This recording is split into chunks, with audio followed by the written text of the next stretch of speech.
বর্ষাকালে প্রাণের ঝুঁকি নিয়ে কিন্তু এই মুহূর্তে পাহাড়ে না যাওয়াই ভালো আপনাদের। কারণ হচ্ছে 2, 3, 4, 5টা মর্মান্তিক ঘটনা যেটা আপনারা দেখেছেন। কারণ কিছুদিন আগে এই যে মর্মান্তিক ঘটনা, এই ঘটনা আপনারা দেখছেন যেটা ঘটেছে মহারাষ্ট্রের লোনাভলা শহরে, যেখানে আপনারা জানেন প্রাকৃতিক সৌন্দর্যের জন্য সেই জায়গা বিখ্যাত এবং সেখানে কিছু কিছু বাঁধ রয়েছে। যেই বাঁধে এই যে ভিডিওটা আপনি দেখতে পাচ্ছেন, এই জায়গায় যে মহিলারা দাঁড়িয়ে আছে, একটা পুরো পরিবার দাঁড়িয়ে আছে, এখানে কিন্তু কিছুক্ষণ আগে এই জল বইছিল না, তাই তারা ফটোশুট করতে এর মধ্যে দাঁড়িয়েছিল। কিন্তু দেখা যায় কোনো বাঁধের কোনো অংশ ভেঙে হঠাৎই জল আসতে শুরু করে। তারপরে তারা কিন্তু আর সময়ও পেলেন না আবার তারা ডাঙায় উঠে আসতে। চোখের সামনে ভেসে যেতে হলো এই 5-6 জন 7-8 জন পরিবারকে।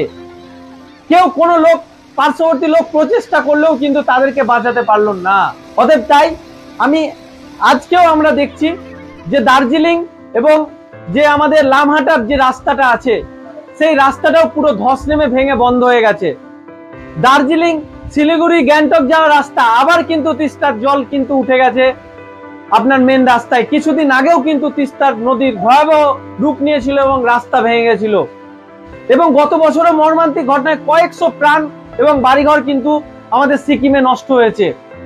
তাই আমি মনে করি এই বর্ষাকালে অর্থাৎ মেনলি জুলাই মাস আগস্ট মাসে আপনাদের কোনো পাহাড়ি অঞ্চলে না যাওয়াই ভালো।